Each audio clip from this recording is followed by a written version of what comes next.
Hello guys, आज हम start करने वाले अपने बीएससी थर्ड सेमेस्टर मैथमेटिक्स की एक और नई क्लास। हम पढ़ रहे थे हमारी बुक सेकंड, उसमें चल रहा था हमारा चैप्टर फोरियर ट्रांसफॉर्म। आज हम इसके कुछ और नए क्वेश्चन करने वाले हैं। ये क्वेश्चन आपका अब तक के सभी क्वेश्चंस में सबसे हटके होने वाला है, तो प्लीज इसे ध्यान से करना। स्टार्टिंग वही होगी बट एंड में मतलब 2 से 3 स्टेप बाद से बहुत कुछ चेंजेस आ जाएंगे। तो इस क्वेश्चन का एक एक पॉइंट को अच्छे से नोट कर लेना, समझ लेना चाहिए, क्योंकि एग्जाम में आने के चांसेस बहुत है। अगर टीचर को ये हुआ कि आपको कुछ कॉम्प्लिकेटेड देना है तो 100% आपको वो ये क्वेश्चन देंगे ही देंगे। ये ऐसा क्वेश्चन है, अगर आप लोगों ने 3 से 4 बार प्रैक्टिस नहीं की एग्जाम में, आप एग्जाम में जाके इसे उठा ही नहीं पाएंगे। 2 से 3 स्टेप करोगे, नंबर भी नहीं मिलेंगे। तो प्लीज इसे अच्छे से देख लेना। ये क्वेश्चन क्या है, यहाँ पे क्वेश्चन सिंपल है। इन्होंने हमें कहा find Fourier cosine transform function of x. यहाँ पे फोरियर कोसाइन ट्रांसफॉर्म निकालना है 1/1 प्लस एक्स का, और फोरियर साइन ट्रांसफॉर्म निकालना है x/1 प्लस एक्स स्क्वायर का। क्वेश्चन सिंपल है बट करने का तरीका बहुत अलग है, तो प्लीज ध्यान से देखिए। सबसे पहले क्या करेंगे, we no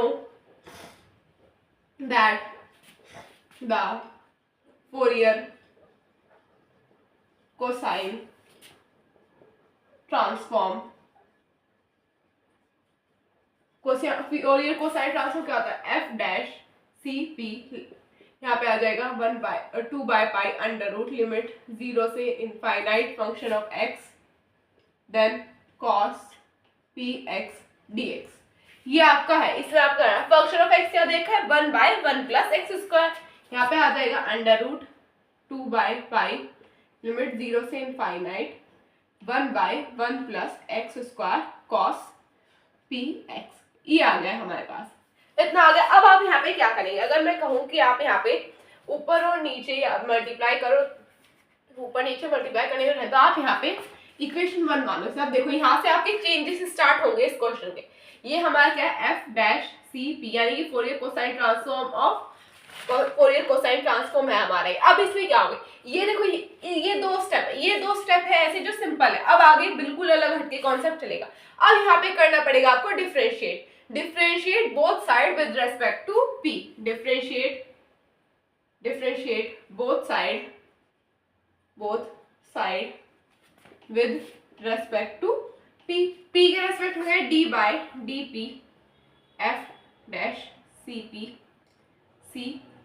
is equal to under root 2/पाई। ये x वाली टर्म है तो इसमें तो कोई फर्क पड़ेगा नहीं, बट ये जो हमारी p cos px इसका क्या आ जाएगा, ये आ जाएगा हमारा माइनस साइन px। ये आ जाएगा यहाँ पे हमारा, तो यहाँ पे आ जाएगा x। यहाँ पे जब हम डिफरेंशिएट करेंगे p m a power middle angle, जब एंगल को डिफरेंशिएट करेंगे तो यहाँ पे बचेगा p, तो कैंसिल हो जाएगा। p का डिफरेंशिएट करेगा हम d/dp से, p के रेस्पेक्ट तो क्या बचता है 1, तो इसके साथ में x है तो x बच जाएगा। तो यहाँ पे आ जाएगा हमारा 0 से infinite x/1 plus x square sine px dx। ये आ गया हमारे पास, ये माइनस आया जब हमने cos को डिफरेंशिएट किया है p के रेस्पेक्ट में, तो ये आ गया हमारा माइनस का px। ये आ गया। अब अगर मैं कहूँ कि आपको ऊपर और नीचे x से मल्टीप्लाई करनी, आप कर सकते हैं। तो यहाँ पे हम कर देंगे माइनस अंडर रूट 2/पाई 0 से infinite x square upon 1 plus x1 plus x square. अगर मैं कहूँ कि आप +1 और -1 को करो तो भी कर सकते हो, ऊपर कोई दिक्कत वाली बात होगी नहीं, क्योंकि सेम नंबर से करें। x square +1 -1 sine px dx। ये आ गया हमारे पास, तो अभी आप पहले इसे नोट कर लीजिए, फिर हम आगे चलेंगे। Done.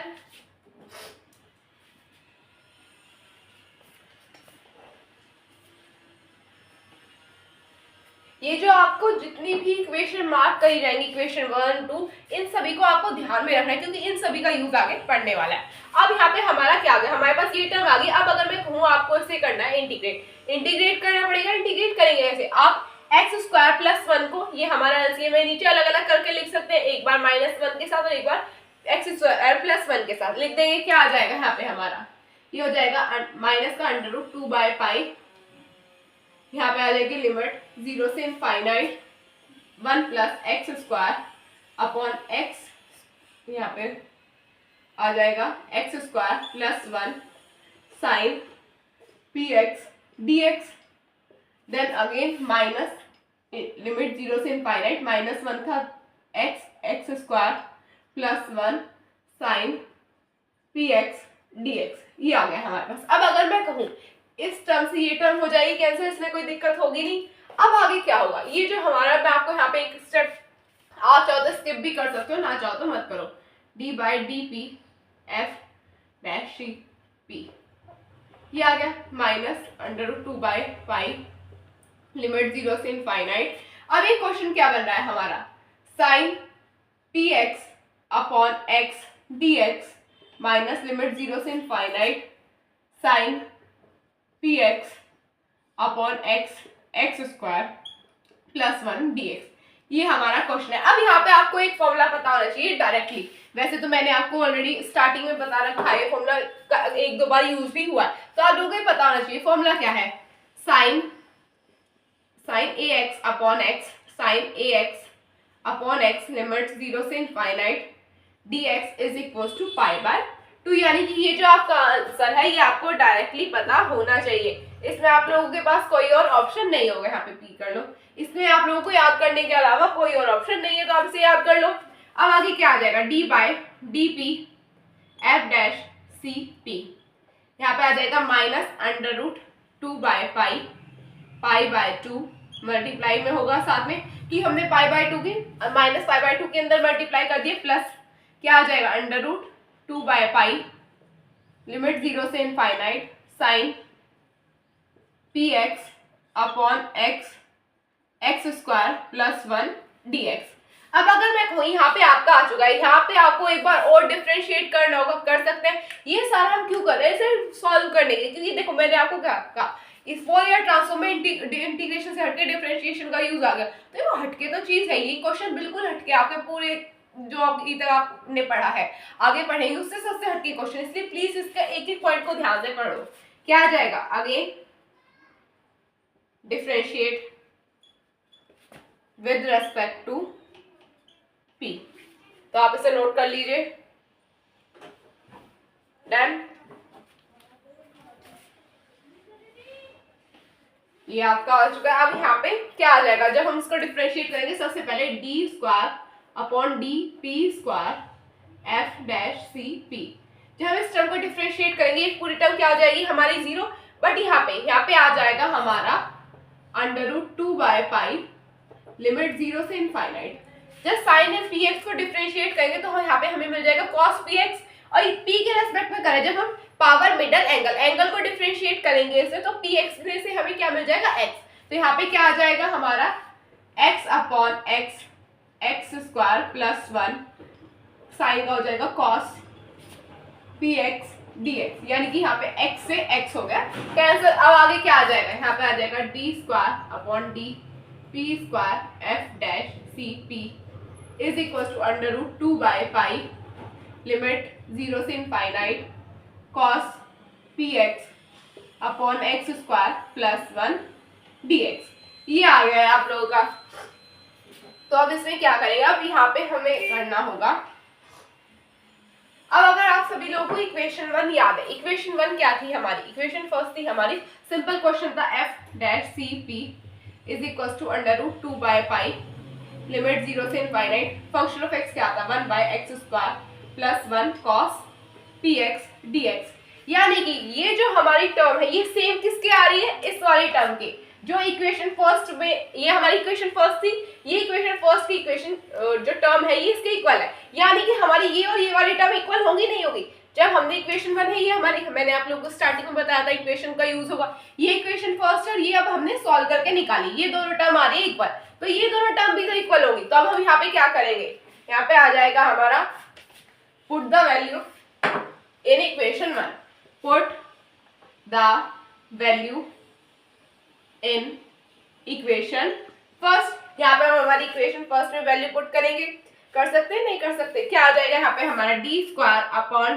D p square F dash C P is equal to f dash C p, ये आ जाएगा। अब ये जो एफ डैश सी पी से दूसरी तरफ लेके जा सकते हैं हम लोग, क्या आ जाएगा differentiate D square upon d p square को हम डी स्क्वायर की फॉर्म में लिख सकते हैं, D square F dash C P minus F dash C P is equal to 0, F dash C P common आ जाएगा is equal to D, is equal to नहीं होगा D square minus 1 is equal to 0। ये आ रहा है हम लोगों के पास, यहाँ तक आप लोगों को कोई दिक्कत होनी नहीं चाहिए। तो अभी आप पहले इसे नोट कर लीजिए, ये आपको यूज आने वाला है आगे। Done done. अब बात करते हैं हमारे जनरल सॉल्यूशन की। जनरल सॉल्यूशन क्या होगा? General solution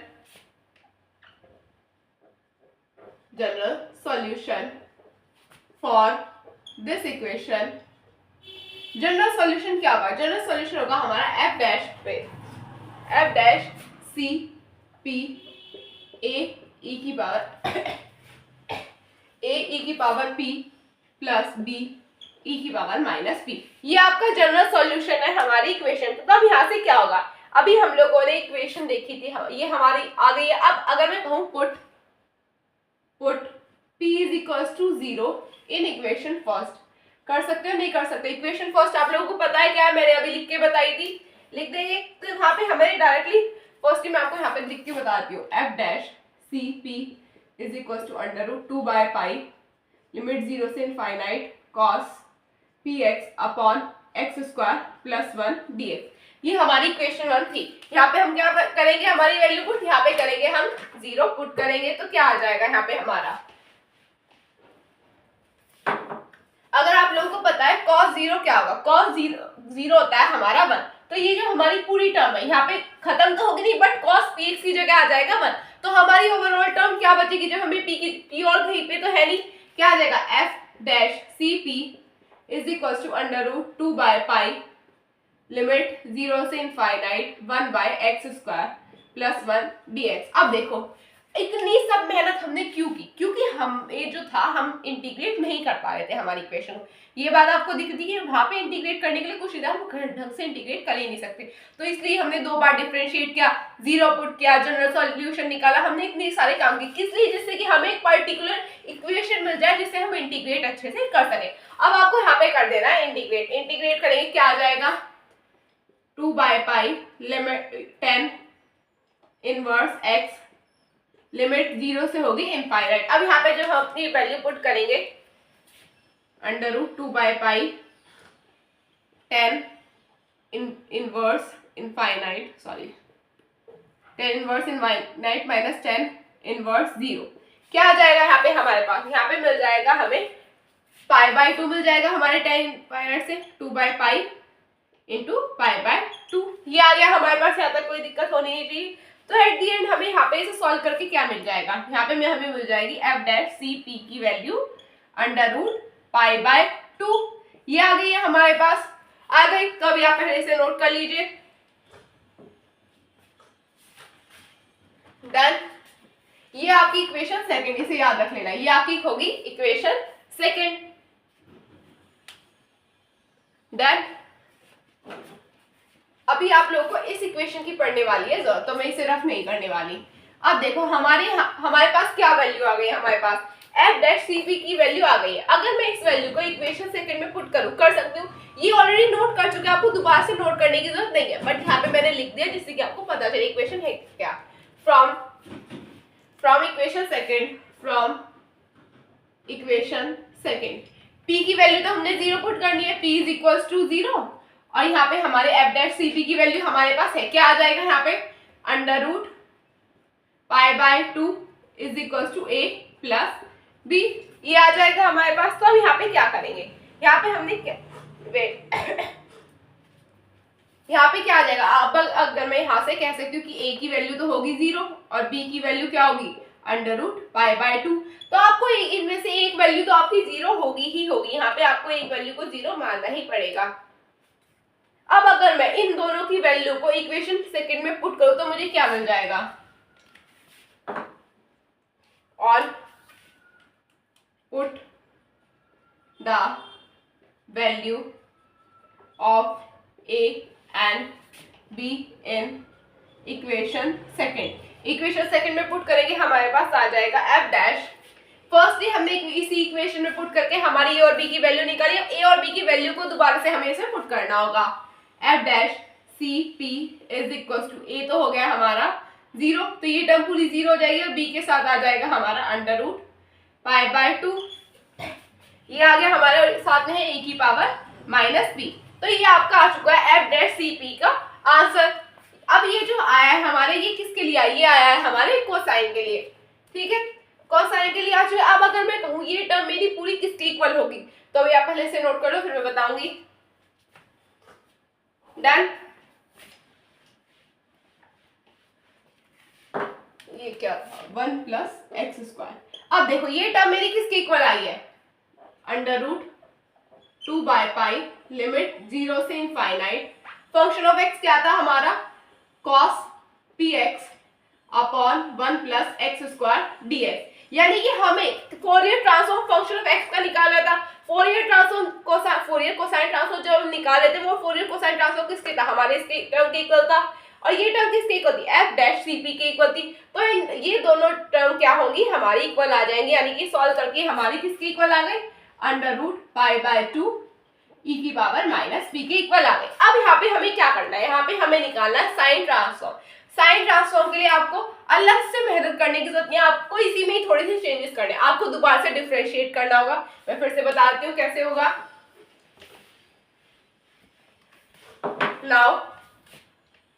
now differentiate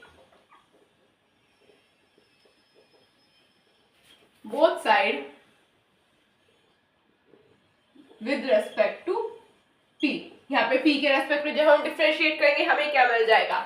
cos का आ जाएगा माइनस साइन, माइनस बाहर आ जाएगा under root 2 by pi limit 0 से infinite x by 1 plus x square sine px dx। अगर आप लोगों को अच्छे से याद है, यहाँ पे b से भी डिफरेंशिएट करना हो, क्या आ जाएगा? Minus under root pi by 2 e की पावर माइनस p। आप लोगों को पता है कोसाइन साइन ट्रांसफॉर्म का फॉर्मूला वो क्या होता है? Under root 2 by pi limit 0 से infinite x function of x ये रहा साइन px dx, यही होता है। तो ये तो है हमारा फोरियर कोसाइन ट्रांसफॉर्म। अब अगर मैं यहाँ से हम इस माइनस, ये वाला माइनस हो जाएगा, कैंसिल कर सकते हैं। हमारे पास क्या आ जाएगा? ये जो टर्म बची है हमारी 2 बाय पाई लिमिट 0 से infinite x by 1 plus x square sine px dx, ये हमारी फोरियर साइन ट्रांसफॉर्म की तो है नहीं है। तो ये टर्म हमारी किसके इक्वल आ जाएगी? पाई बाय 2 e की पावर माइनस p। यानी कि वो ये वाला आंसर तो है हमारे कोसाइन के लिए, और ये वाला आंसर आ गया है हमारे साइन के लिए। तो इतनी बात लोगों को समझ में आ गई होगी। कोई बहुत हार्ड नहीं, बट ये है काफी लेंथी क्वेश्चन है और आपको काफी लंबे वक्त तक इसमें एक भी मिस्टेक नहीं करनी है। तो अभी आप पहले से नोट कर लीजिए, ये साइन की जगह आप इससे कोसाइन साइन आएगा s। Done done.